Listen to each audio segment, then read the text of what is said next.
imposible que tuviéramos una norma adaptada, porque ninguna norma tiene una vocación de permanencia en el tiempo ilimitada, todas tienen su temporalidad. Cuando quieras, Nacho. Y un poco, claro, esto ya lo tenéis, ¿no? ¿Qué es la seguridad privada? Eso está en el artículo 2 de la Ley de Seguridad Privada. No estoy inventando nuevo. Primero, para nosotros todos, tenemos que saber, como decía muy bien Nacho, hasta dónde podemos intervenir, ¿no? Cuando tenemos un negocio. Pues estamos en un mercado regulado. Al final tenemos que empezar a pensar, no preguntar, ¿no? Ya me leo este artículo y si tengo alguna duda, llamo a las unidades territoriales de seguridad privada para que me aclaren antes de iniciar una actividad como esta, ¿vale? Entonces, aquí dice muchas cosas, ¿no? Es verdad que hay una parte que nos estorba un poco más, que es la parte de detectives privados, entre comillas, estorba un poco más, porque parece que no va con la vocación de detective privado en su investigación privada de, obviamente, prevenir el delito. Todos estáis de acuerdo, ¿no? No va a prevenir el delito un detective privado, hace una investigación privada a través de un encargo, ¿no? Siempre es a instancia de otra parte, como si fuera un cliente, pero nunca con ánimo de prevenir el delito. Luego lo puede prevenir, evidentemente, ¿no? En el desarrollo de la investigación puede ocurrir que prevenga un delito. Pero fijaros el concepto de seguridad pública. Es muy importante todo esto que estamos diciendo porque luego vamos a entender la seguridad de las comunicaciones, que es la seguridad informática o la ciberseguridad que ha hablado Nacho, que también están en la ley y que no hace falta que tengan desarrollo reglamentario. Porque Nacho ha sacado cantidad de cosas ahí que tienen, o bien a través de certificaciones que acreditan el cumplimiento, o bien a través de otra serie de normas que luego veremos, ya hay una regulación. Y fijaros más, mucha regulación va a venir a través de Europa. Porque lo que es probablemente la seguridad privada como competencia de cada Estado y una parte más de la seguridad pública, eso Europa no puede entrar, pero en el resto sí. ¿Qué es seguridad pública? Fijaros que hoy estamos en la fila. Espera, Nacho, la anterior. Esto es importante. Este concepto, por ejemplo, bueno, intentamos meterlo anterior, la 2, ese. Es un concepto más amplio de seguridad ciudadana. Estas definiciones son fundamentales que las tengáis. Es verdad que nosotros intentamos, en medida de las posibilidades, que eso se introdujera en la ley de seguridad privada. Lo intentamos, ¿vale? Este concepto es un concepto doctrinal, pero es un concepto también que está reconocido en la propia Constitución, ¿vale? E incluso garantiza el libre ejercicio de derechos y libertades y toda la parte de seguridad ciudadana son la fuerza del cuerpo de seguridad, ¿vale? O sea, puede aparecer o no aparecer. Esto nos ayuda a entender. Aquí estamos en un evento ahora mismo de seguridad pública. Está aquí una parte, tenemos protección civil, tenemos la parte de vigilancia de salud pública, etcétera, etcétera, ¿vale? La siguiente, Nacho. Esto voy un poco por encima, como si la queréis, pues pasarán las presentaciones. Vale, fijaros la parte de seguridad ciudadana. Dentro nosotros de la seguridad pública, las empresas, el personal, estaríamos enganchados más directamente en esto, no tanto en la parte de protección civil. También estamos en protección civil, ¿vale? Pero enganchados más en la parte de seguridad ciudadana. Toda nuestra labor que contaba antes Nacho en el tema de investigaciones e infracciones penales, veremos después que esa ley 7/2021, va a tener enganche o puede tener enganche en muchísimos servicios de seguridad privada. Si os dais cuenta, ese artículo conoce muy bien la fuerza del cuerpo de seguridad, porque es su esencia en sí, por la existencia propia de la fuerza del cuerpo de seguridad, y fijaros que en el preámbulo de la famosa, se llama ahora la ley Mordaza, pero es la ley de protección de seguridad ciudadana, que sigue vigente, por cierto, que sigue vigente desde el año 2015, justo después de la ley de seguridad privada. Y ahí lo tenéis ya también incluso, que se persigue, ¿vale?, con la seguridad ciudadana, o qué definición puede haber de la seguridad ciudadana. Avanzamos más, Nacho. Los fines, fundamental. Nacho antes ha dicho una cosa en la protección de datos. Quedaros con esto, es fundamental. Todos los tratamientos que hagáis, toda vuestra actividad tiene que ir destinada, sea personal, sea empresa de seguridad, a estos fines. Desde el artículo 4 de la Ley de Seguridad Privada. Por lo tanto, alguno dirá, pues mira, aquí me están diciendo cantidad de cosas, ¿no? Claro que te están diciendo cantidad de cosas. Te dice, legítimas de seguridad o de información, velar por la indemnidad, vulneraciones de derechos, fijaos lo que estamos diciendo, o sea, posibles infracciones penales, delitos, contribuir a garantizar la seguridad pública, en el caso de la prevención de delito, la colaboración famosa con la fuerza del cuerpo de seguridad está ahí, pero también a prevenir infracciones, como decía Nacho. O sea, la parte esta, luego va la consecuencia, el tratamiento y la cesión de los datos a la fuerza del cuerpo de seguridad, pero aquí también está eso. Complementar el monopolio de la seguridad que corresponde al Estado. Hasta en un punto determinado pasamos a ser parte integrante de las fuerzas y cuerpos de seguridad en esa labor del artículo 104 de la Constitución, bajo supervisión y control de las fuerzas y cuerpos de seguridad, por supuesto. Esto de verdad, esto quedaros para cualquier cosa que tengáis que hacer en vuestros contratos, en el alcance de vuestros servicios. Es clave, sometiéndose en caso a una normativa de seguridad privada. Este artículo muchas veces no se habla de él, pues el artículo 4 es el artículo clave en mucha parte de la normativa de seguridad privada, casi toda, vamos, os diría. Nacho, cuando quieras. Este artículo, fundamental, esto lo hablamos también en Sevilla, en la jornada de Sevilla, con las empresas. A ver, ¿dónde estáis utilizando estas actividades compatibles? Si habéis demandado que queréis hacer más cosas, con materias que son colaterales o lo que hacéis, con actividades propias vuestras, queréis hacer algunas actividades más, ¿y por qué no hacéis estas? Muchas de estas actividades ya tienen su regulación, no hace falta que vayáis a buscar la normativa de seguridad privada, un reglamento. El carácter de la seguridad informática, por ejemplo, ciberseguridad, como decía Nacho muy bien. No hace falta que lo vayáis a buscar ahí. Hay una ley de seguridad de la información, que la hay normativa europea que luego veremos que sigue incidiendo en esto. Nosotros lo que tenemos que hacer es buscar herramientas que nos ayuden a orientarnos en el desarrollo de esta actividad. Hasta las pólizas se pueden adaptar. No es un problema que el mercado del seguro diga que si yo tengo solamente estas actividades no puedo hacer ninguna más, las del artículo 5. Actividad de consultoría y planificación, que luego veremos que tiene muchísimo encaje en toda la parte de inteligencia artificial. Fundamental, os lo digo. Esa parte del estudio previo que se haga para luego tener que realizar inteligencia, fundamental. Esa actividad es las actividades compatibles del artículo 6. ¿Eso impide algo que podáis hacer vuestra actividad? Si la actividad del artículo 5 es una consecuencia de la planificación. O sea, que yo hago una actividad de instalación-mantenimiento supone que probablemente hago una actividad de planificación o de asesoramiento a ese cliente. ¿Estáis de acuerdo, no? O sea, de alguna manera es una fase previa, ¿no? Por eso es compatible con vuestras actividades. Estas notas, fijaros, estas notas están, muchas de ellas, en el preámbulo de la Ley de Seguridad Privada. Toda la parte de preámbulo, ahí tenéis absolutamente todo el espíritu o la interpretación que tiene que hacerse de la normativa de seguridad privada. Cogéis el preámbulo de esa ley y os empiezas a leer y vais a ver esto.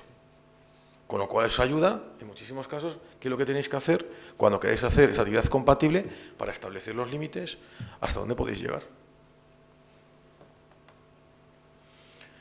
Importante a efectos de lo que vamos a ver después, que nos van a legitimar para hacer más cosas, ¿vale? Os lo digo también, porque esto, el avance tecnológico, supone que nosotros tenemos una posición de ventaja, digo todos los que estáis aquí, Fuerza de Cuerpo de Seguridad, gente del sector de la seguridad privada, consultores, etcétera, etcétera, detectives. Tenemos una posibilidad enorme a través de lo que nos ampara esta ley. Esta ley nos permite tener legitimación en la parte incluso de protección de datos a la hora de instalar, a la hora de tratar los datos, porque vamos a estar bajo el paraguas, en muchísimos casos, de las Fuerzas y Cuerpos de Seguridad. Si la Fuerza y Cuerpo de Seguridad desarrolla su normativa específica en esos avances tecnológicos, nosotros vamos a estar acompañando a la Fuerza y Cuerpo de Seguridad en todo ese recorrido. Luego veremos que hay iniciativas ya que van muy en la línea desde las administraciones, Fuerza y Cuerpo de Seguridad es una administración pública, a bajar eso al terreno nuestro, ¿vale? A decirnos esa parte, cómo debemos hacerla, siguiendo precisamente esas instrucciones, ¿vale? Pues esto, fijaros, dice, nos define el preámbulo para qué estamos. Luego, que hoy está afectada por importantes cambios tecnológicos que condicionan la prestación de los servicios de seguridad. Efectivamente, nos estamos encontrando que cada vez más la tecnología nos invade en los servicios de seguridad y tenemos que buscar fórmulas que necesitamos para poder prestar los servicios de seguridad. Y si nos apoyamos en las tecnologías, no podemos avanzar. El usuario de seguridad, el que contrata los servicios, ese es lo que está demandando al final, porque ellos también se están adaptando a estas nuevas tecnologías. ¿Lo veis? Pero vamos a seguir un marco o seguir unas bases, unos límites a través de los cuales podemos continuar con el cliente ofreciéndole más servicios, ¿vale? No se trata que le debemos a un tercero esos servicios, se trata que nos especialicemos. Que al final lo hagamos con gente especializada. O sea, no tiene por qué ser vigilante solamente, director de seguridad, jefe de seguridad, ingeniero de seguridad, técnicos de seguridad. Todo aquello que rodea al servicio puede ser un personal especializado, o el DPO, como decía Nacho, el delegado de protección de datos, ¿vale? Es una figura más, o el cumplimiento, la gente de cumplimiento normativo. Son figuras que están ahí, ¿vale? Pero todas tenemos que casarla dentro de una estructura. La siguiente, Nacho. Vale, muy importante esta. Esa relación especial, ese vínculo especial que tenemos, que nos penaliza en algunos casos, vamos a decirlo así, porque no nos gusta que venga la Fuerza del Cuerpo de Seguridad a investigar nuestra casa, nuestros secretos, ¿vale? Pero a ver, es una relación, un vínculo especial, una sujeción especial a ellos que nos habilita a que muchas cosas que ellos están haciendo o están empezando a hacer en algunos ámbitos, afortunadamente, actualizando su marco normativo en la protección de datos en espacios públicos, como Nacho antes ha citado, con la 7/2021, la habilita precisamente a ya lo de las cámaras fijas y móviles pasar a mejor vida, porque eso, cámaras fijas y móviles, entre nosotros, cámara móvil y las fijas, para que, si ninguna es fija, o sea, salvo que la pongamos enfocada allí, si buscamos al final soluciones que nos aporten valor, no se trata de poner tantos elementos, muchos elementos, no, se trata de poner elementos que estén bien colocados y sean racionales, ¿no? Eso nos va a permitir precisamente acogernos a muchas normas que se van a producir a nivel europeo, a las administraciones públicas y que nosotros estemos ahí, ¿vale? Y hay que invocarlo, hay que decir, oiga, que yo también soy parte de esto y tengo que pedir esto. Y es verdad, las actividades compatibles es la actualización de nuestro cuadro del artículo 5, famoso, de las actividades de toda la vida. Entonces, yo le decía a los empresarios en Sevilla, por favor, animaros a trabajar en esa línea de utilizar actividades compatibles. Contratad a gente que complemente lo que decía Nacho, pues probablemente la cultura se ejerce desde la propia casa, desde el interior. Si yo meto gente especialista en ciberseguridad en mi casa, va a ser el primero que luego, cuando quiera aprovechar, que no sea a todo coste, ese servicio lo quiera derivar, pueda también esto derivarlo a un cliente, ¿estáis de acuerdo, no? O por lo menos reducir el coste de ese personal que está ahí en concreto, ¿no? Vale, importantísimo. Seguridad de la información y de las comunicaciones, la llamada seguridad informática, estaba ahí, ¿vale? A ver, las denominaciones sabéis todos que hemos empezado, los lenguajes, la protección de datos como tal derecho no existe en la Constitución española. Habrá el derecho a la propia imagen. Evidentemente, los cambios tecnológicos provocan nuevos conceptos que no se pueden introducir todos en las normas, ¿vale? Pero esto, al final, tiene sus sinónimos, seguridad de la información y de las comunicaciones. Pues, ¿qué tenemos que hacer? Dotarnos también, a nivel empresa, y como el personal, de herramientas que garantice, primero, frente a los clientes que ejercemos la seguridad de las comunicaciones, lo cual nos va a permitir después hacer más cosas también con los clientes. Pero tenemos que partir de una base. Si no hacemos esto, no desarrollamos esto, tenemos un problema. Y lo dice la norma. No estemos pensando que hace falta que nos lo diga un reglamento. No tiene que decir nada una orden en concreto con detalles, con todos los puntos, ¿no? Con ese desarrollo, concreción. No hace falta. Lo tenéis ahí, ¿vale? Luego, esa actividad de planificación que os contaba antes es una actividad compatible fundamental. Que no esté reservada a las empresas no quiere decir que las empresas no lo pueden hacer. Lo pueden contratar, como antes hacía Nacho con el tema del DPO, referencia, o lo pueden integrar en sus estructuras. ¿Lo veis, no? O sea, esto es un aprovechamiento de un marco normativo, así que lo tenemos ahí. Continúa, Nacho. Vale. Esto, al final, es lo que... Al final, al ser humano lo que le molesta es que le controlen, digo, en cualquier faceta profesional, ¿vale? Evidentemente, cuando haces un trabajo y te empiezan a hacer auditorías a tu trabajo, no quiero ni siquiera hablar de servicio, todo el mundo nos sentimos molestos porque nos parece que nos están agrediendo en nuestro trabajo profesional. No es una agresión al trabajo profesional, es normal que hoy en día todo se quiera medir, como Nacho ha hecho antes, con las cifras y las estadísticas que se has puesto antes. Si no tenemos cifras, no tenemos estadísticas, no somos capaces de valorar si ese trabajo que estamos haciendo frente al cliente es bueno o es malo, o es mejorable. ¿En qué podemos mejorar? ¿Vale? Hay que verlo como una oportunidad de mejoras. Todo este tipo de cosas son oportunidades de mejora. Lo que estamos haciendo ya aquí es una oportunidad para pensar y mejorar en lo que hacemos. Sin salir de aquí, pero lo tenemos ahí. La coordinación y colaboración permanente. Eso nos va a permitir, ya lo veréis, cantidad de cosas que se va a producir en próximas fechas a nivel tecnológico, cuando las administraciones públicas, como veremos ya que se ha creado una agencia incluso española de inteligencia artificial, ¿vale? Se va a impulsar, va a permitir que a través de las administraciones públicas, por lo tanto, Fuerza del Cuerpo de Seguridad, nosotros nos enganchemos a esas propuestas, ¿vale? Y entro en la biovigilancia, y no voy a entrar tanto en la parte de protección de datos, porque Nacho ya ha contado cosas, ¿vale? Pero sí voy a entrar en puntos que creo que son fundamentales. Fijaros que del año 2008 nosotros empezamos una cruzada y decíamos que hacía falta que diferenciaran lo que era biovigilancia prestada por empresas de seguridad de lo que no era la videovigilancia prestada por empresas particulares, por sujetos privados, ¿no? Pues el derecho a la autoprotección, que es el derecho a nuestra propia seguridad, o sea, nosotros tenemos un derecho fundamental a que nos proteja. Y eso lo ejerce la fuerza del cuerpo de seguridad. El paso siguiente es que decida cómo quiero que me proteja. Entonces, cuando contrato a una empresa de seguridad, ¿vale? Porque quiero tener esa protección adicional. El derecho a la seguridad general lo tenemos todos los ciudadanos porque es un derecho fundamental. Ese derecho de autoprotección del artículo 7 de la Ley de Seguridad Privada es fundamental. Alguno lo ve como un estorbo, porque dice claramente hasta dónde puede llegar o a partir de dónde empieza la seguridad privada.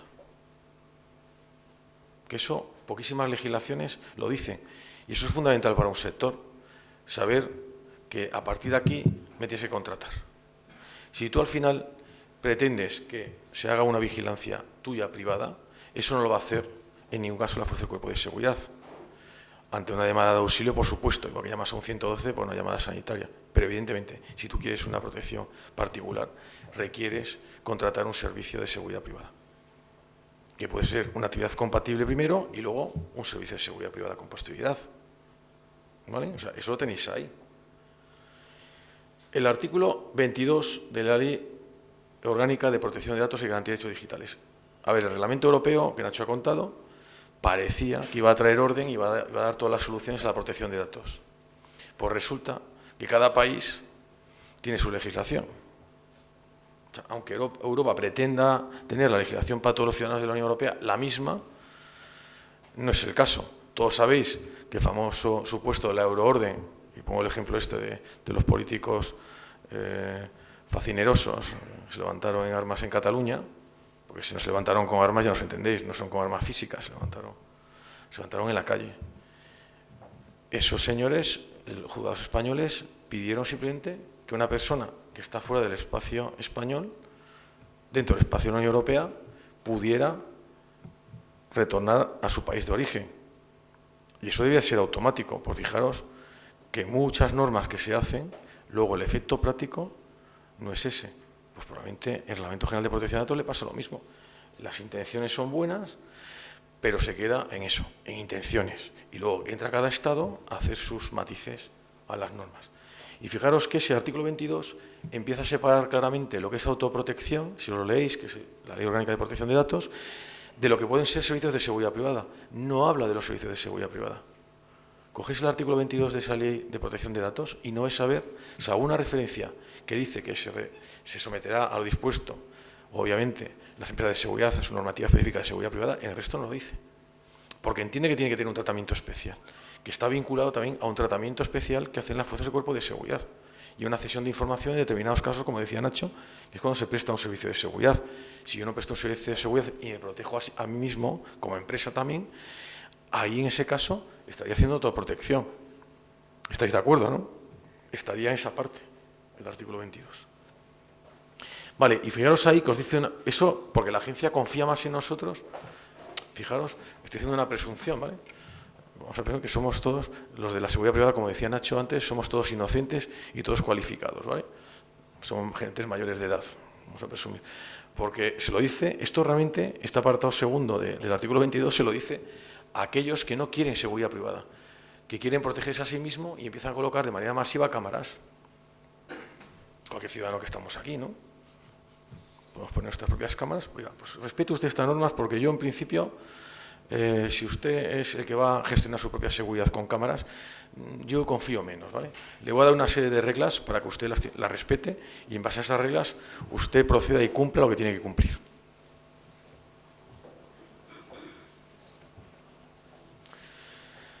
Esto, fijaros, dice alguno, bueno, ¿esto rige para nosotros o rige solamente para la parte de los usuarios de autoprotección? Bonita pregunta, ¿verdad?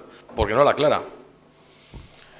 A ver, yo la interpretación que hago, os lo digo claramente, interpretación lógica además y razonable, es que si esto está regulando lo que es previamente la autoprotección a través de cámaras, utilizando cámaras, debo interpretar que esto rige para aquellos sujetos que vayan a almacenar información, sujetos privados como quieran nosotros, que queramos hacer autoprotección. Respecto a las empresas de seguridad, este plazo no rige. el plazo que rige para las empresas de seguridad frente a su cliente es el plazo de duración del contrato. Otra cuestión es si por razones técnicas soy capaz o no de almacenar esa información. ¿Me entendéis? Si soy capaz, es otra historia, ¿vale? Pero yo en principio esas imágenes, lo que sea, como tengo un servicio de seguridad, debo ponerlas a disposición de las fuerzas del cuerpo de seguridad. En todo momento. No hace falta lo que dice a continuación, que dice, y podrá en conocimiento de la autoridad competente, sentidos a la siguiente de que... ¿Me entendéis? Eso, ¿qué sentido tiene? Eso tiene sentido dentro del concepto de autoprotección, porque tú mismo quieres autoprotegerte, tener tu propia seguridad, ¿vale? Como ciudadano. Entonces, quedaos con eso. Realmente nuestro plazo en un servicio de seguridad no sería el plazo de un mes. Si, por ejemplo, eres un usuario y utilizas tus propias cámaras, que podría ser el supuesto, sí, si yo soy un usuario de servicios de seguridad y al final no estoy conectado a una central de alarmas o no estoy conectado a un servicio de vigilancia o lo que sea, pues evidentemente tendría que respetar esto, porque yo gestiono mis propias imágenes, ¿vale? Soy el responsable de esas propias imágenes, incluso de trasladarlas a la fuerza del cuerpo de seguridad. El deber de información, esto ya me lo voy a pasar, estas son cuestiones que esto no cambia, esto realmente era lo que teníamos Nacho, que veíamos Nacho y yo de la guía de videovigilancia cuando salió en el año 2008, puesto aquí por fin en una norma española, ¿vale? Porque antes pues se decía, no, estamos interpretando, claro, estamos interpretando, o la instrucción aquella famosa, pero es que no, ya no estamos interpretando, es que lo pone ahí, lo pone un texto legal. En principio, cualquiera queramos hacer autoprotección o defendernos a nosotros mismos, tenemos que someternos a este artículo 22, ¿vale? Continúa, Nacho. Vale, esto es lo mismo. Vale, esto es importante. Esto sí es un matiz que viene en el artículo 22 porque remite precisamente a la normativa de seguridad privada. Por eso os decía la interpretación antes que os comentaba que es un artículo destinado realmente para aquel que quiera gestionar sus imágenes, no aquel que esté en seguridad privada. Porque fijaros que dice, imaginaos que yo tengo una cámara colocada en mi casa, soy un sujeto privado, ¿vale? No estoy hablando ámbito doméstico, ¿vale? Puro y duro. O sea, yo tengo en mi casa puesto una cámara. ¿Yo puedo hacer eso? Claro que la puedo hacer. ¿Me tengo que someter a una normativa de protección de datos? No, porque es para uso, o sea, y consumo doméstico. Si yo esa información, esas imágenes las comparto en una red social, o las traslado a un tercero, o las hago públicas, por lo tanto, entonces ahí tendríamos un problema. En el otro caso, no hay que someterse a una normativa de protección de datos. Si yo solamente lo tengo en un ámbito doméstico, en mi casa, una cámara allí, no tengo ningún problema, lo dice la norma de protección de datos. Yo tendré que, obviamente, pues que custodiar las imágenes para que no se hagan públicas, evidentemente. Porque si al final guardo fotos comprometedoras o imágenes comprometedoras, tengo un problema si eso luego tiene unas consecuencias a nivel de un robo de esa información, ¿vale? Y ahí lo tenéis, pero fijaros, esta exclusión no abarca tratamiento realizado por una entidad de seguridad privada. La verdad que lo de la palabra entidad de seguridad privada no es muy afortunada, ¿vale? Por parte del legislador. Pero bueno, que hubiera contratado la vigilancia de un domicilio y tuviera acceso a las imágenes, ¿lo veis?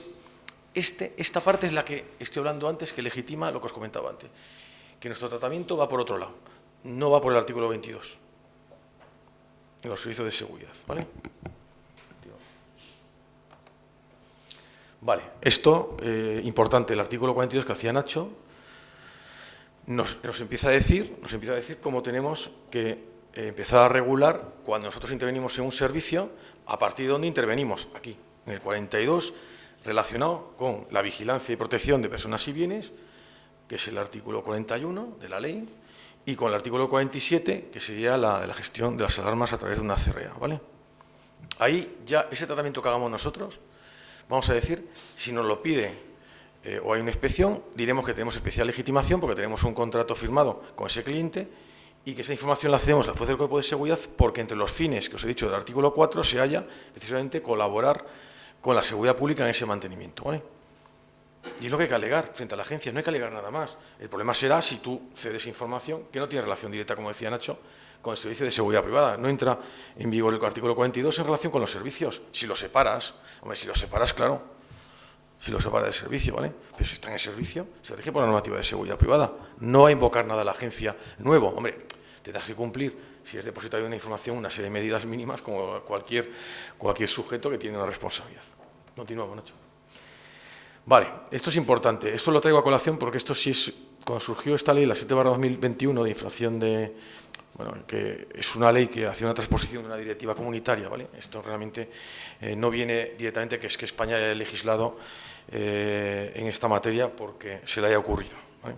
De hecho, era una materia que estaba pendiente de hacer la regulación en España, pero que en Europa ya se había pedido que España, y de hecho en el reglamento General de Protección de Datos, en el año 2016-2018, ya había pedido que, por favor, las fuerzas del Cuerpo de Seguridad, cuando hicieran tratamientos relacionados con biovigilancia, en aras a cumplir esta finalidad de detección, investigaciones, infracciones penales, tuviera un tratamiento específico a través de su norma específica, ¿vale? Esto es un poco el inicio de lo que os contaba, que va a habilitar en muchísimos casos que nosotros muchas cosas que ahora mismo no estamos haciendo, en cuanto empiece a aplicarse por la fuerza del Cuerpo de Seguridad, nosotros intervengamos, como decía Nacho antes, ¿vale? Nos van a pedir esa información y dentro de la prestación del servicio de seguridad. Fijaros que es importante lo que estoy diciendo. Y esto en correspondencia con la ley esta, la 22.6, la que os he dicho antes, de protección de datos, que antes os alegaba igual. Eso nos dice claramente, fijaros que habla de sonidos. Es un tema curiosísimo, ¿no? Porque, si os acordáis, eso lo sabe mucho la fuerza del Cuerpo de Seguridad, hay una ley del año 82 que habla de protección del derecho al honor y a la imagen y a la intimidad, ¿no? Esa ley diferenciaba el sonido de la imagen. ¿Por qué? Porque las tecnologías realmente no permitían en muchos casos hacer una integración tanto del sonido como de la imagen, ¿vale? Pero hoy en día, por supuesto que tiene mucho sentido que ponga esto, ¿no? Obviamente la norma, ¿no? Porque es que también una cámara graba sonidos. Y muchas veces puede acompañar en esa labor precisamente de identificación de que está cometiendo el hecho delictivo, incluso y de poner esa información a disposición de la fuerza del Cuerpo de Seguridad. Lo que no tiene sentido es separarlo, pues si lo separamos tenemos el problema que hemos dicho antes, que hay normativas específicas que tienen tratamientos específicos, ¿vale? Lo que os he dicho antes de la Ley de Protección al Honor y a la Intimidad de la propia imagen, y diferencia esto. Pero si nosotros lo metemos dentro de un servicio de seguridad privada donde todo va en aras a prevenir ese delito, estamos cumpliendo nuestros fines del artículo 4. Estamos cumpliendo la ley, una habilitación legal. Continúa, Nacho. Importante esto, lo decía, esto le afecta a la fuerza del Cuerpo de Seguridad. Es una ley que os digo que merece la pena leer. Es un poco densa, ¿vale? Pero para mí me parece súper interesante esta ley. Tiene algunas cosas que, bueno, que incurren en contradicciones, pero a mí me parece que dice cosas muy interesantes. Aquí, la parte que os lo traigo es, como decía Nacho muy bien, ¿qué medidas de seguridad, que ha hecho Nacho antes ha hecho referencia a certificaciones, por supuesto está muy bien, dónde tenemos que ir ahí para saber dónde proteger nuestra información y cumplir las normas, ¿vale? Pues fijaros que al modificar la ley 4/97, que es la que antes hablaba Nacho, de cámaras en espacios públicos, dice, medidas de seguridad del artículo 37 de la ley citada, de la ley que estamos hablando de la 7/2021. ¿Y a qué remite esto? Es muy importante lo que estoy diciendo, al Esquema Nacional de Seguridad. La Administración Pública sí sabe que ellos tienen que someterse al Esquema Nacional de Seguridad e Interoperabilidad en las relaciones en cuanto a tratamiento de la información, seguridad de la información. Pues fijaros, si todos nos certificamos, las empresas de seguridad estoy hablando, en el Esquema Nacional de Seguridad, estaremos alineados con ellos también en el cumplimiento de esta Ley 7/2021. Seremos una parte más de la seguridad pública. Este artículo, os lo digo sinceramente, es muy importante para lo nuestro, porque nos da una clave fundamental para estar en esa unión con la fuerza del Cuerpo de Seguridad, en ese tratamiento específico y fuera de margen de interpretaciones por parte de la Agencia de Protección de Datos. Este artículo en concreto. El 22.6 de la Ley Orgánica, bueno, pues dice cosas muy interesantes. Fijaros que es el que precisamente sí menciona a la fuerza del Cuerpo de Seguridad y a nosotros nos habilita también a continuar en esa labor, porque esto es anterior a lo que es la 7/2021. Se tenían que haber producido los dos a la vez, evidentemente. Esa era la intención del legislador, haber sacado en su momento tanto la normativa de protección de datos española, a la vez que esta norma de infracciones penales, la 7/2021 de la Fuerza del Cuerpo de Seguridad, ¿vale? Pero bueno, es un retraso de unos años, pero que ahora está ahí, están las dos. Sí, Nacho. Vale, y vamos a esto un poco, que esta es la parte mollar de interpretación, no tanto de inteligencia artificial, pues yo he intentado un poco hacer un resumen de por qué estamos ahora ya con la inteligencia artificial, la justificación de por qué tenemos que estar utilizando inteligencia artificial. Fijaros, bueno, esto es una definición, la inteligencia artificial no es de ahora. En el año 1956, un matemático estadounidense, John McCarthy, ya hizo una conferencia y habló de inteligencia artificial. O sea que, fijaros, y no había ninguna herramienta, teóricamente, de inteligencia artificial. Sí había herramientas de inteligencia artificial, lo que pasa que muy embrionarias y obviamente no con estas capacidades que tenemos ahora, ¿no? Pero fijaros que yo hago el análisis y digo, vale, tenemos nuevos espacios delictivos, y eso coincidimos todos, que cada vez más protegemos un patrimonio que está el patrimonio físico, el que estamos ubicados aquí, y el patrimonio que está arriba, en la virtual, el patrimonio virtual. O sea, cuando tenemos un cliente, el cliente, obviamente, siempre nos habla más del espacio físico, donde tiene sus bienes, donde está su casa, donde tiene el local, pero evidentemente, ¿qué se está produciendo? Pues que si continuamos todavía con las medidas para tratamiento exclusivamente de protección del espacio físico, el cliente va a buscar soluciones en otros proveedores que no son seguridad privada para que le presten el servicio en el espacio virtual, en Internet. ¿Estáis todos de acuerdo, no? ¿Cómo puedo hacer esto? Pues contratando una empresa que se dedica a esto en el propio contrato de servicio de seguridad, teniendo un aliado, o bien integrándolo nosotros mismos con personal propio nuestro y empezar a proteger también ese espacio. ¿De qué nos sirve proteger la casa de destrozos y todo demás si resulta que le roban el ordenador, le roban toda la información que tenía en una tablet, que tenía precisamente todas las cuentas corrientes? Eso lo sabe bien la banca. O sea, hoy en día ya a la sucursal física no podemos ir, porque si vamos, hombre, a una cierta edad sí, yo todavía sí, pero gente mayor va a la sucursal física, porque si no va allí, va con la banca electrónica y no es capaz de hacer una operación de ningún tipo. Bueno, no quiero deciros nada cómo custodia la información. Evidentemente la gente de una cierta edad tampoco tiene cultura de lo que hemos hablado de cómo custodiar una información de ese tipo, de lo sensible que es, ¿no?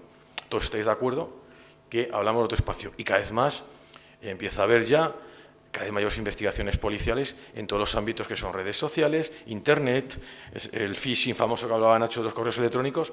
Eso es a través de espacios virtuales, eso no es a través de espacio físico, es un ordenador que tienes una cuenta de correo que atacan, uno suplanta una identidad y accede a tu sistema de información. No solamente accede a tu cuenta de correo, no, encima le das todo el dinero que tenías tú, la clave y todo lo demás a uno. Es que le he secuestrado. ¿Cómo que me ha secuestrado? Le he secuestrado su identidad. Si yo tengo el DNI y tal, no, le he suplantado su identidad, tengo su identidad. Tengo el DNI virtual. Tengo el DNI virtual, tiene nuestro DNI virtual. ¿Estáis de acuerdo, no? No tiene solamente el DNI físico, no lo tiene, pero sí tiene el DNI virtual y puede acceder a toda la información. Más vulneración de la privacidad que esa, ¿estáis de acuerdo, no? No existe. Pues aquí las tecnologías son un invento fabuloso y nosotros tenemos que estar aquí, la seguridad privada, para establecer ya herramientas que prevengan precisamente que esta gente tenga que llamar a la policía para denunciar que ha sufrido un phishing. ¿Estamos actuando nosotros en esta actividad? No, no estamos actuando todavía. ¿Vale? Hombre, a ver si nos trae dinero la Unión Europea y nos ayuda a transformarnos también digitalmente, ¿vale? Y en cultura y en todo demás. Sigue, Nacho. Vale, yo esto, lo que os decía, delitos informáticos, vale, pues eso, efectivamente, surge a través de Internet. Esto ya sabéis que cada vez más normal y cada vez más, mucho más delitos. Si se han hecho una estadística hoy, que tuviste, creo que la sacaste, una estadística de cuántos delitos en el Ministerio del Interior cada vez, comparando delitos físicos y los cibernéticos, yo creo que cada vez más los porcentajes se van incrementando y van a estar casi a la par. Además exponencial. El cibernético es exponencial, es decir, no vas incrementando por la naturaleza, sino que se va incrementando progresivamente. Eso es. Porque cada vez más utilizamos esto, ¿no? O necesitamos esto. Nuestra labor preventiva, otra justificación más, ¿vale? Pues tenemos nuestra obligación, los fines del artículo, que os he dicho, el artículo 4, lo tenemos ahí. Hoy cumplamos los fines del artículo 4 en cuanto contratemos un servicio, una empresa de seguridad, hagamos inteligencia y decisión, es inteligencia artificial, en la toma de las propuestas que tenemos que hacer, no solamente de las medidas físicas, electrónicas, sino también de las medidas de ciberseguridad. Si no tenemos eso, busquemos un auditor o un consultor de ciber para que complemente en nuestra empresa de seguridad, estoy hablando, ¿vale? Vendamos esto, si lo tenemos ahí. No estoy inventando, no, esto todo lo que estoy hablando está permitido, no está prohibido. No hay prohibición expresa en ninguna norma, lo que estoy contando hasta la fecha. Sigue, Nacho. Vale, esto si queréis ya lo leéis, son nuevas tipologías de delitos. Vale, y aquí es donde veo yo un poco ya el origen que os decía antes de la inteligencia artificial aplicada a la seguridad privada, ¿no? Vale, pues si introducimos la tecnología en la medida de seguridad adoptadas que antes os decía, nos encontramos que la empresa de seguridad puede cumplir esos fines, por lo tanto estaría cumpliendo la normativa de seguridad privada y adicionalmente estaría anticipándose a los riesgos. Si os dais cuenta, siempre decimos cuando se comete un delito, siempre decimos lo mismo, hemos llegado tarde, la seguridad privada. Ahora estamos aquí simplemente para aportar una información una vez que se ha producido el delito. ¿Y por qué no estamos en la fase previa de anticiparnos a la prevención de delito? cambiemos el chip. Si tenemos la tecnología, utilicémoslo a nuestro favor. La tecnología. Vale, aquí os ponía igual. Esto es una consecuencia de introducir estas nuevas tecnologías. Demostramos el principio de diligencia y responsabilidad en ese tipo de servicios de seguridad. No tendremos que acreditar si hemos sido o no diligentes frente al cliente en ese contrato. Estaremos demostrando que en todo momento, y tenemos la evidencia de que hemos cumplido. ¿Lo veis, no? O sea, estamos cumpliendo y ejercemos ese principio. Actualización de las medidas de seguridad adoptadas, lo que os decía antes. Hacemos un mapa de riesgos. ¿Con quién? Con la empresa consultora que tenemos. O sea, ese análisis de riesgo lo tengo que hacer con carácter previo y lo tengo que hacer de manera permanente. Fijaros que si tengo que actualizar riesgos, el riesgo va a ir cambiando. ¿Estáis todos de acuerdo, no? Porque las tecnologías van cambiando, el cliente utiliza nuevas herramientas, etcétera, etcétera. Entonces nosotros no podemos quedarnos exclusivamente con ese análisis de riesgo que hayamos hecho en la consultoría previa. Tenemos que hacer un análisis de riesgos permanente sobre el servicio que le prestamos al cliente, incorporando mejoras, por supuesto, para estar con él. Esa es la vocación de permanencia de un contrato. Esa es la vocación de permanencia de un contrato. Que tengas un cliente muchos años. Vale, os decía, estas son unas exclusiones que hace directamente el artículo 14. Es la única limitación que le pide, o que le dice a la fuerza del cuerpo de seguridad, la utilización de reconocimiento facial, elaboración de perfiles, lo que no debe hacer, ¿vale? ¿La policía puede utilizar reconocimiento facial? Sí. El reconocimiento facial es inteligencia. También es inteligencia. ¿La puede utilizar? Sí, la ha habilitado la anterior ley, la 7/2021. Ahora, que tiene que cumplir una serie de medidas de seguridad y respetar la normativa en aquello que le afecta, respetando los derechos de los interesados, etcétera, etcétera. Esa parte sí, pero el otro tema sí lo pueden hacer, no está prohibido. Vale, fijaros que esto llevamos camino. 2021, hombre, van lentos, ¿no? Es verdad que va un poco lentos todavía la Unión Europea con la inteligencia artificial. Claro, es que, a ver, no solamente está hablando de un sector, está hablando de cómo puede regularse toda la inteligencia artificial, incluso estableciendo qué sistemas son de alto riesgo en la inteligencia artificial. O sea, hasta por sectores, lo vais a ver ahora. Hasta por sectores dice aquellos que hay que ser todavía más escrupuloso y más diligente en el tratamiento de los datos con la inteligencia artificial. ¿Qué nos falta? Pues que se definan las características de los algoritmos en lo que se basa la inteligencia artificial, que nos digan definitivamente esos algoritmos hasta dónde pueden llegar. ¿Quién nos lo tiene que decir? Un probable reglamento de inteligencia artificial europeo, ¿vale? Es lo que nos tiene que decir. Yo creo que, afortunadamente, dado que el impulso de la industria cada vez es mayor en todo ese tipo, yo creo que más tarde que temprano se va a producir la aprobación de este reglamento, ¿no? Y fijaros, Nacho, ahí es muy importante. Cada Estado, lo que antes os he dicho del Reglamento General de Protección de Datos, que la ley española, bueno, pues cada vez más los grandes proveedores de servicios de inteligencia artificial están utilizando la fórmula de establecimiento de estándares internacionales con normas propias, como propias compañías que establecen de códigos éticos, que van en la línea de autorregulación y de definir claramente que respetan esos principios fundamentales de transparencia y de no abuso en cuanto a la utilización de ese tipo de sistemas, ¿no? Vale, esto que os decía antes. Estos sectores ya están en el reglamento metido, en ese borrador de reglamento. Van a ser sectores que se le va a decir que respecto al uso de la inteligencia artificial deben ser adoptar medidas adicionales a las que pudiera tener otro sector. Si os dais cuenta, tiene mucho que ver con muchas facetas de administraciones públicas, de servicios de administraciones públicas. O sea, parte de la administración pública y luego baja los niveles, como pasó con la normativa europea para sujetos privados, ¿no? Y fijaros que habla de servicios públicos, de gestión, de educación y formación profesional. Todos sabéis el tema famoso de utilización de plataformas con biometría, reconocimiento facial, cuando sí ha habido una denuncia de la agencia que se estaba utilizando de manera abusiva porque nos estaba informando al alumno cuando entraba en esa plataforma y se validaba con la biometría. A ver, esto es reconocimiento facial. Si utilizamos una aplicación nuestra, ¿cuál es el problema?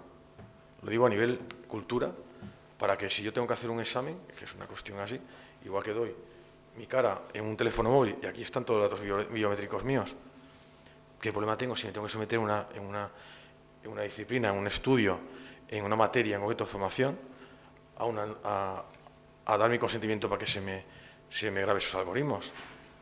Es que tenemos que ver las cosas también desde el punto de vista de la utilización de la tecnología en todos los sentidos, que nos beneficie también, incluso a efectos, oiga, usted no ha entrado en la plataforma durante el ejercicio. ¿Cómo que entra en la plataforma si usted tiene todo trazado el acceso y cuando he salido de la plataforma con la biometría? Incluso me ha controlado durante el ejercicio del examen. Pues eso, como lo consideran de especial riesgo, y fijaros los utilizados por las fuerzas policiales o judiciales, ¿no? Y habla polígrafos, que es un tema que a mí sí me llama la atención, porque no sé si los polígrafos ya aciertan tanto o le van a meter esa inteligencia, que no hará falta ni siquiera que haya una persona que trate con el polígrafo, ¿no? Ese tipo de... Diga usted la verdad, tal, ¿no? Si la máquina lo va a decir ya, no hará falta que haya una persona que ejerza lo del polígrafo, como en la máquina de la verdad, aquello, ¿no? Que decía... No, oiga, si lo dice la máquina, usted no puede engañar a la máquina ni de broma. Le va a decir a usted todo la máquina, absolutamente todo con el sistema, ¿no? Pero bueno, habla de eso, ¿no? Y el último punto que no se ve es gestión creo que era de seguridad. Sí. Vale, pues vamos al último punto, Nacho, que es importante, que afecta a España, más de manera directa, vamos a decirlo así, para darnos un escenario más positivo, ¿no? Porque después de lo que he contado, son cosas positivas, pero vamos a ver también más positivo todavía. Fijaros, importante, noviembre de 2022, ¿eh? Esto no estoy inventándome este mes. Iniciativa en el Congreso de Diputados para la creación de una nueva agencia española de supervisión de la inteligencia artificial. Fijaros, supervisión de la inteligencia artificial. Ya se está hablando que se acepta la inteligencia artificial. Primero por las administraciones y luego, por supuesto, por sujetos privados, ¿vale? Y crea ese organismo. Y aquí ya entrará la lucha para a quién se le da la sede de la agencia. Bueno, pero es otra historia, ¿vale? Es otra historia. Empezará cada uno a decir, bueno, yo estoy en León, tengo el INCIBE, en otro lado tengo tal. Bueno, eso es lo típico de los españoles. Lo importante no es donde esté la sede, lo importante al final es que esto se lleve a cabo, que no se retrase por una cuestión de dónde va una sede, ¿no? ¿Estáis todos de acuerdo? Esta es importante, dice todo. Bueno, ¿y por qué decís que es importante la ley de igualdad de trato y la no discriminación? Fijaros. Pues es una ley súper importante porque resulta que es la primera norma que en nuestro ordenamiento jurídico señala cómo se deben diseñar la utilización de los algoritmos en la inteligencia artificial en la toma de decisiones por parte de las administraciones públicas. Y ese artículo que habla de inteligencia artificial y mecanismo de toma de decisiones automatizadas está ahí. Ya está publicado en el BOE y dice muchas cosas. Y fijaros que ese artículo tiene relación con el marco de la Estrategia Nacional de Inteligencia Artificial de la Carta de Derechos Digitales, española, por cierto. ¿Vale?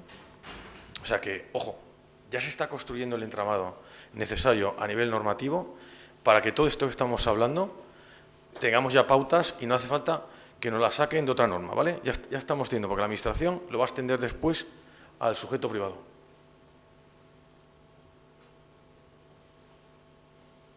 Esa es la estrategia, ahí la tenéis. Esos son los objetivos estratégicos que tienen que cumplirse en el uso de esa inteligencia artificial. ¿Qué habla? Transformación del tejido productivo.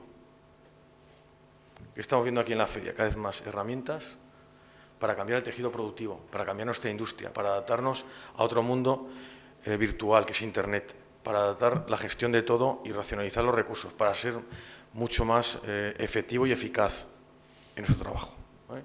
Todo esto, las tecnologías bien utilizadas, ¿todos estáis de acuerdo? Que es un beneficio claro para la humanidad. Creación de un entorno de confianza. Este texto me gusta porque yo creo que lo han copiado de algún anglosajón en la estrategia, porque dice incorporación de valores humanistas en la inteligencia artificial. A ver, digo, valores éticos, pero humanistas, ¿no? Parece que volvemos otra vez a la universidad a decir que no. Yo veo muy difícil que volvamos un poco al humanismo, ¿no? Tal como lo concebimos, pero bueno, está ahí.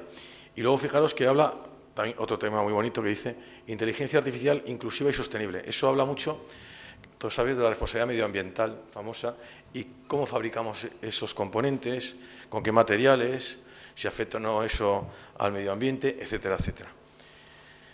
Pero ¿qué dice ahí? Pero no aborda las características que deben tener los algoritmos. Nos han fallado en eso. Esa es la parte que nos ha fallado. Todavía no la tenemos, ¿vale? Pero ya tenemos muchas cosas. Pues es esto, nada más. No sé si...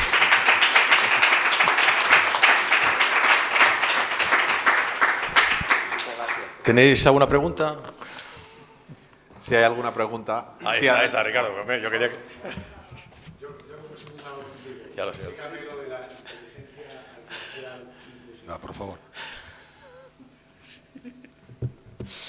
A ver, estos son conceptos nuevos, ya sabes tú, Ricardo, que a ver, tenemos el problema cada vez más en casi todos los estados, ¿no?, de intentar poner conceptos que no entiende nadie y acompañarlos de una definición.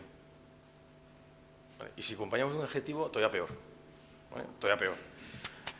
A ver, yo cuando si es intrusiva la inteligencia artificial es que no está cumpliendo esos estándares. No tiene mucho sentido que tú pongas ese concepto efectivamente en valor. Pues será todo intrusivo, igual que la biovigilancia, cuando aparte del marco normativo, ¿no? Pero bueno, habrá que demostrar que eso afecta a derechos también, ¿no? Estamos todos de acuerdo. Si no afecta a derechos, ¿dónde está lo intrusivo? Si no afecta a derechos, ¿no? Estamos todos de acuerdo. Yo creo que es un maniqueísmo con las palabras, ¿no? Igual que estamos hablando cada vez más de, utilizamos femenino masculino, ese tipo de cosas, ¿no? O neutros, es así, ¿no? Al final yo creo que es una manera de expresarse, en muchos casos del legislador, y luego copias también de otras normas que se hacen en Europa, ¿no? Porque coges el Reglamento General de Protección de Datos, por ejemplo, coges en la versión inglesa y la versión española, y es que hay cosas que no tienen nada que ver en cuanto a la redacción. ¿Y quién ha hecho la traducción? Si ha hecho el Google Translator la traducción esa, tal. Dices tú, si no pone eso en inglés, es que no pone eso, ¿no? Pues yo creo que es un poco el problema del legislador, ¿no? Que muchas veces intenta hacer una interpretación o extenderse algo más en esa interpretación de las normas, ¿no? ¿Alguna cuestión más? ¿Una pregunta más? Bueno, os dejo un poco más contentos, ¿no? Que creo que llevamos camino de tener inteligencia artificial en nuestro país en los servicios de seguridad privada. No, tampoco... Una mala broma diciendo aquello de que ya no hemos tenido suerte con la agencia de inteligencia secas, vamos a ver si con la agencia de inteligencia artificial tenemos... Pues efectivamente. Pues nada, pues ahora hacemos un pequeño descanso.